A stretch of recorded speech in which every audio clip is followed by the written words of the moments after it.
Hello, everyone. My name is Janelle Johnson, and welcome to the Rooted Reflections podcast. Today, we are talking about the importance of the healthy relationships we have with ourselves, and thinking about why I want to start with this essentially is because the podcast is going to be about building a healthy relationship with yourself and exploring different topics and ways to understand that. But I don't think that many of us understand how important it really is to have a healthy relationship with ourselves and the difference of how we show up in the spaces that we find ourselves in, and how different it is when we are healthy and we feel good within ourselves and aligned and accepting versus when we are in conflict with ourselves. So today I kind of want to go over what it means to be your own best friend, because sometimes people say that and I don't know if we're all under the same understanding, and I think that'll be really valuable for us to explore. But also knowing how to identify your own needs. One of the things that I realize is that in the work that I have done with people, our vocabulary is not very extensive in identifying our needs and talking about our emotions. So I want to give you some tools to be able to learn how to do that in a way that you can at least communicate with yourself. And then once you learn how to communicate and understand yourself and your own needs, you can use that to communicate articulate yourself for other people to understand also. It always starts with us. In my life, everything starts with me. In your life, everything starts with you. You know, when people say you are the main character of your own story, I believe that. Because you don't know what's going on in everybody else's head. You do know what's going on in yours. So when you are the mysterious person on the train reading a book, you literally are that person in your story. You are the main character. So because it starts with us, because it starts with me, it starts with you, building a healthy relationship with yourself, ourselves, is the most important thing when it comes to changing relationships, shifting out of toxic or challenging or conflicting relationships with other people. It always starts with, how do I feel about me? You know, where do I stand with me? And I want to be clear with this, that learning to build a healthy relationship with yourself sometimes can seem along that journey that you become very isolated and introspective and maybe don't want to be around people. But I really think that building a healthy relationship with ourselves gives us the tools to be able to build healthy relationships outside of ourselves. So it's not about isolating ourselves and staying in that isolated space, but finding a safe space that we carry with us all the time, and that allows us to be in spaces and show up authentically every time, as opposed to being triggered and showing up in ways that maybe we don't necessarily want to show up in, feeling that sense of feeling like a lack of control over ourselves and that kind of thing. I really believe that having a healthy relationship with yourself means that you hold yourself at all times. So let's think about what it means to be our own best friend. What do you think the qualities of a best friend should be? You know, some of the things that I think the qualities of a best friend should be, is to be compassionate, to be understanding, to be trustworthy, to be honorable to their word, to, say what they mean, essentially. If I'm going to meet you at whatever time, I know you're going to be there. And to be patient, to be forgiving. I think when it comes to a best friend, I do want understanding and I do want forgiveness, because they know me at my core, and they know that my intentions are good, and maybe don't necessarily come across that way. So to be forgiving if it's within them to be forgiving of me for whatever it is that I might have done. To be a cheerleader, I think, when I think of like a best friend, I like the idea of someone cheering me on, even though I've had to do my own work around accepting that someone thinks I'm great. And hearing when someone said, you've done a great job, or you look like da da da. Do you know what I mean? Sometimes I think some of us, which will be something I think we should explore together in the podcast, what it's like to receive compliments essentially, or receive people cheering us on. So I do think in terms of like a best friend, that is something that I see as, you know, like my best friend would cheer me on for sure. And understanding of my needs encourages me to take risks. And this is like my shopping list of a best friend, which I quite like. And my best friend is able to take me seriously when it matters, but also not take me seriously when it really doesn't matter. I think that's actually something, when I was thinking about the qualities of a best friend, you know, that those are the things that kind of come to mind. But also the ability to show, to know the difference between when I'm being serious and when I'm actually not being serious. That's very important. And when it doesn't really matter if I'm not being serious. And hopefully you get the gist. You know, I'm kind of reeling off my own shopping list, but maybe you can take some time to think about, okay, so what are the qualities of a best friend that I would like? You know, the shopping list of this best friend. But when I say it's important to be your own best friend, that is what I mean. That shopping list that you have put down that you would really like in another person, I want you to look for those qualities in yourself, to yourself, to be able to be there for yourself, to be compassionate, to be understanding, to be your cheerleader, to be all of these things, not because you have to be, but because you want to be.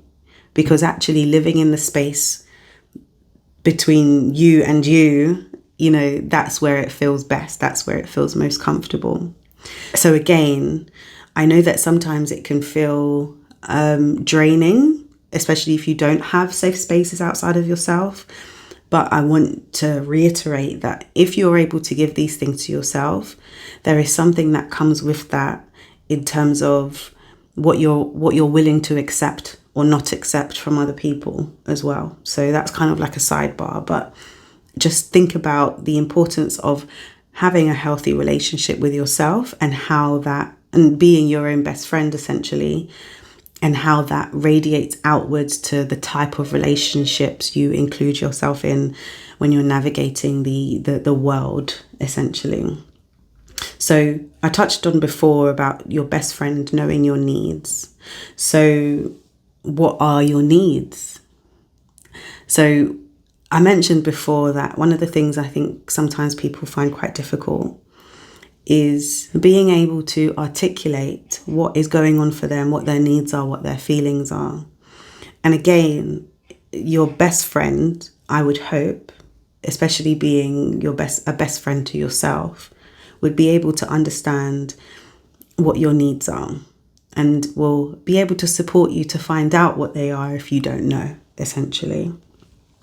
So there's something called the universal human needs. And there's different theories about what the universal human needs are. So you may have heard of Maslow's hierarchy of needs. You may have also heard of Marshall Rosenberg's understanding of nonviolent communication, which are both great theories. I definitely recommend looking them up and seeing what those, universal standard needs of the world, of each human being, might be from their perspective. But the one that Marshall Rosenberg uses is the universal human needs, and those needs include, I'm going to read here, so food and drink, shelter and safety, love, understanding and empathy, creativity, recreation, sense of belonging, autonomy and independence, freedom and will, that's kind of all the same thing, and meaning and purpose. So I want you to make a note of these. So rewind and make a note of what those are, because although there are many theories about what the universal needs are, I think these are good starting points for us to be able to make sense of our needs and then move on to figuring out what our feelings are and how they speak to our needs. So I will go into that for us. So your best friend understands when your needs are not being met. So you have to understand when your needs are not being met and how maybe you show up in the world when your needs are not being met. Okay? So, one of the things that I'll put in here is that your whole story. From your first memory to your very last memory.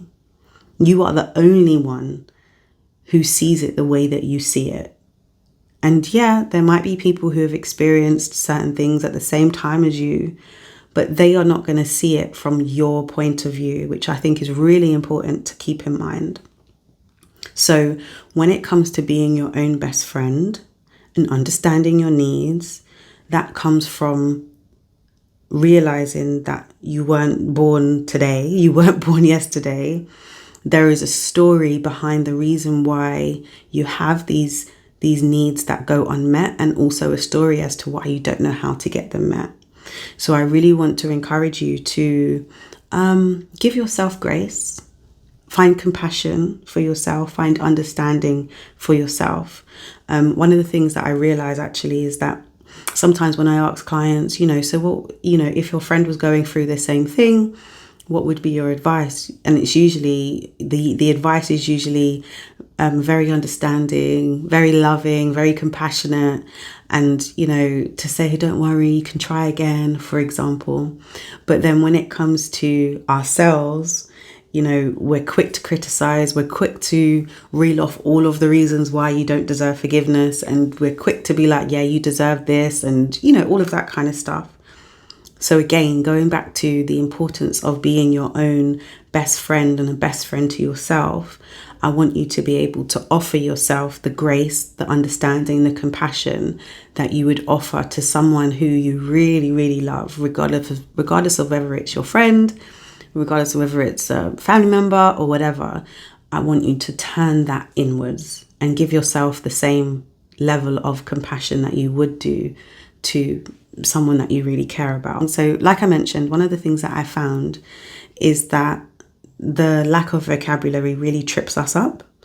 And I see that sometimes, I even do it myself, and it's different if you it's different if you understand that what you're saying is not a feeling and using the words to describe how you are feeling. But it's important for you to understand that sometimes we say things and we're not actually describing a feeling, we're making an observation. So, for example, when people say, I feel like you have an issue with me, that's not a feeling, that's an observation. Because you'd be able to, attach certain actions and certain examples to what leads you to believe that, but not what leads you to feel that. That's not a feeling. So another one might be, when someone might say, oh, I feel like I've been hit by a bus. That's under the assumption that, first of all, they know what it feels like to be hit by a bus, but also that the person that they're telling knows what it feels like to be hit by a bus. We can only use our imagination. We don't actually, I guess most people don't really know what it feels like to be hit by a bus. So again, we're not describing a feeling. We're making an observation or an assumption of what it might actually feel like, for example, to be hit by a bus. And another one is, I feel like you're taking the piss out of me, for example. That felt weird to say that. I feel like you're taking the piss out of me. So again, that's not a feeling, that's an observation. And you would be able to, if you were in conversation with someone, you'd be able to say, if you wanted to still use that vocabulary, you might be able to say, I feel like you're taking the piss out of me, because you did this, you did this, you did this. And I feel upset, annoyed, irritated. Those are the feelings. Do you know what I mean? So it would make more sense if you said, I observe that you have disrespected me, or I observe that you have taken the piss out of me because you've done this, you've done this, you've done this, and I feel blah, blah, blah, blah. I hope that's making sense. Let me know if it's not. And I can give more examples, more thought through examples. Anyway, when I think about these, like I said, they are more focused around observation, assumptions, and things that are not physically able to feel as an emotion, like being hit by a bus. So that's where I think sometimes our vocabulary trips us up. So I want to offer you something else. So, I feel overwhelmed. I feel disrespected. I feel happy. I feel sad. I feel excited. I feel anxious. I feel misunderstood. I feel ashamed. Those are the kind of feeling words that sometimes we don't use, but are available to us. And these are words that sometimes, we know that they're there somewhere in the background, but a lot of the time we attach them to sad, happy, angry, annoyed, for example, and there's so much more. So one of the things that I encourage my clients to use is the emotions wheel. And I will link it in the description, but you can literally search emotions wheel on Google and you can find the an emotions wheel. But I'll link the one that I use, that I tend to use with clients as well. And I find that this really helps us to capture what it is that client's feeling at that time.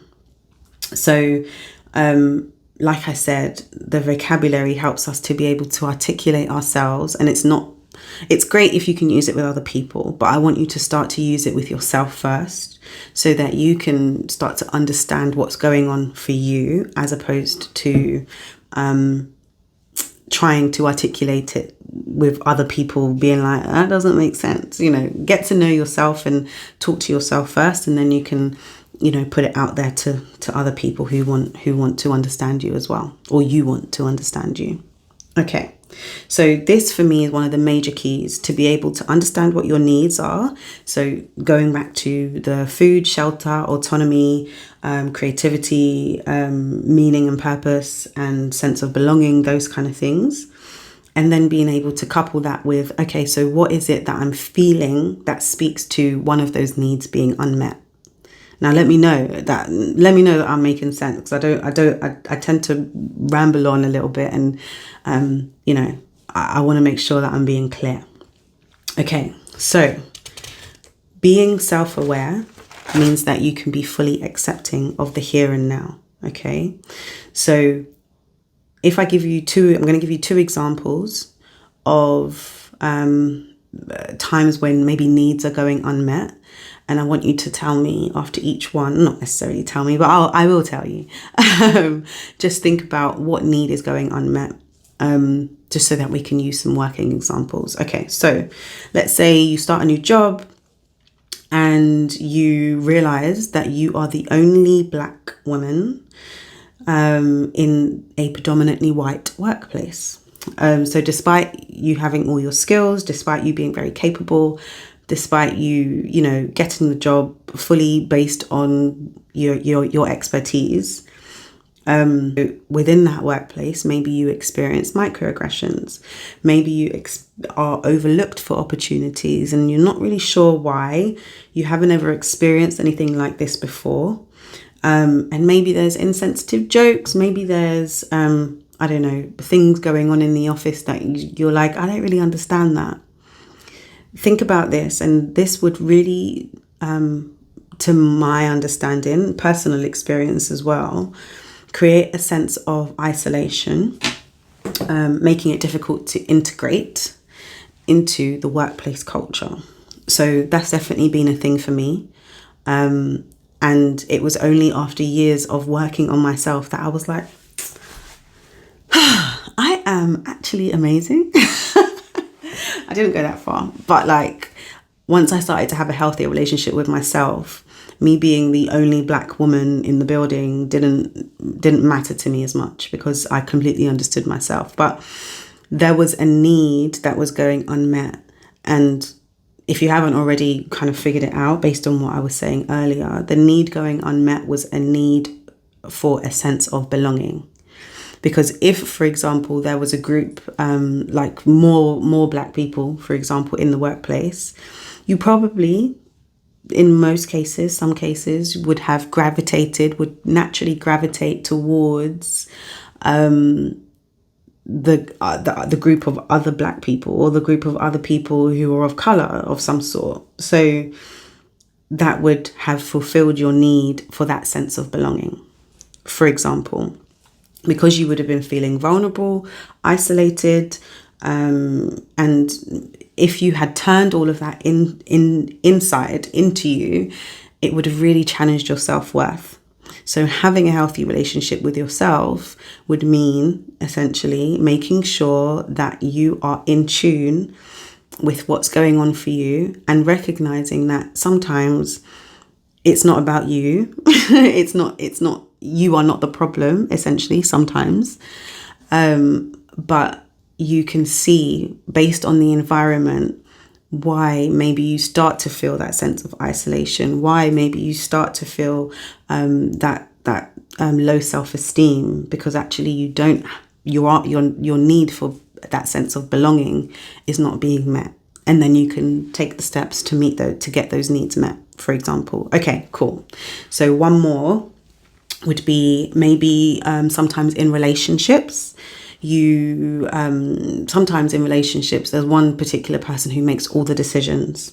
And I think many of us come from families where the decisions are already made for us. We don't really get the chance to exercise our autonomy. So this one, I've kind of given it away, is about autonomy.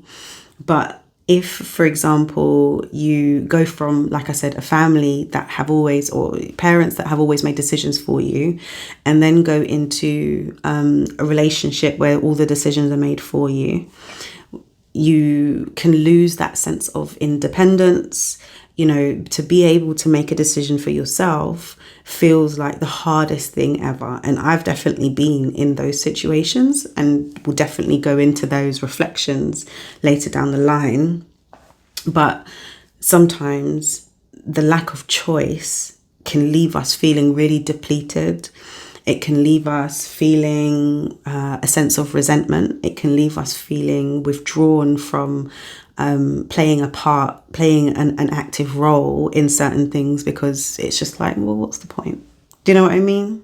Okay, so that if someone had a healthy relationship with themselves, once you start to wake up and you start to be like, okay, like actually the reason that I feel like this is because I don't have anything for myself. I don't have the sense of purpose. I don't have the ability to make a choice about what I want to wear, or where I want to go, or who I want to go with, those kind of things. And those things, not having the ability to have that need met, will really take its toll on our mental health and our self-worth, and our ability to just navigate in a healthy way. So so in thinking about all of this, I really hope it's making sense.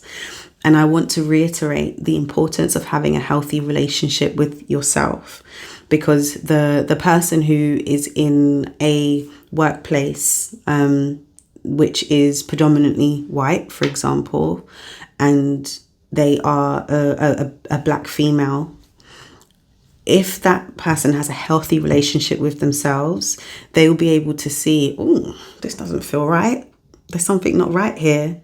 They will do what it takes, because you are best friends, because you are your best friend. You'll be like, okay, let's keep an eye on this. When is it that I feel this way? When is it that I feel triggered? When is it that I go home and I feel drained? I don't want to talk to my partner. I don't want to talk to anyone. Actually, I start to hate my job. I start to call in sick. All of these things that your best friend, your self-best friend, will be paying attention to. And then that person will be able to say, oh, okay, there's a need going unmet. Let's figure out what need it is. And then that person will be able to take actions and take steps to say, okay, yep, that makes sense. I need to find a workplace that incorporates more inclusivity, or, you know, talk to whoever it is that I need to talk to create that sense of belonging for me, because this isn't going to work, for example, because my needs are not being met. I hope this is resonating with you. I really, really hope so. Please let me know. And then for the example of the person in a relationship that doesn't get to make decisions, like, again, once we start to build that healthy relationship with ourselves, we'll be able to say, okay, so I can see that every time I go, for example, I can see that every time I'm told what to do, I feel this like almost like a tightness come over my body, like a resistance. That might be something that you realize, oh, okay, something's weird. Your best friend will pay attention. Your best friend will be self-aware. Your best friend in yourself will be self-aware to be able to make a note of all the times that you feel that sense of isolation, or those tinges of resentment come up. And then you'll be able to trace back and look at all the needs that I mentioned. So the food, the drink, the shelter, the safety, the understanding, empathy, the sense of belonging, the autonomy, the meaning and purpose for your life. You'll be able to look back at those things and say, are these needs being met? Probably not. And then you can do, you know, take the steps in the direction of what seems like the next step to take, which might just be to acknowledge it, honestly. Then the next step and the next step and the next step, until you have worked out, okay, I got my needs met. We are good. We're good in the department of sense of belonging. We are good in the department of autonomy, will, and freedom. So thinking about the importance of the relationship with yourself, I do again want to reiterate actually that it's not about isolating yourself from other people, but it might take that, especially if the relationship with yourself for so long has been secondary to the relationship you have with other people.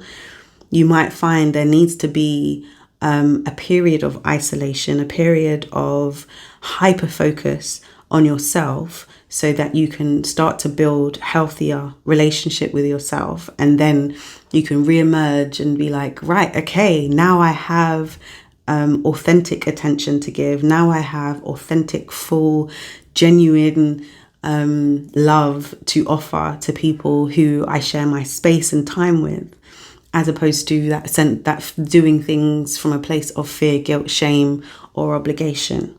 So in saying all of that, I really hope that it's all made sense. And I hope that this first episode has been very enriching for you. Enough so that you will subscribe to the channel, you will comment below, and you will share with a friend. So also, like on platforms like Spotify, you know, please like and share and, you know, give me your feedback. I want to know. I'm really happy that this episode is finally out, and I'm anticipating what the feedback will be. So yeah, I look forward to hearing from you. Until next time. Bye.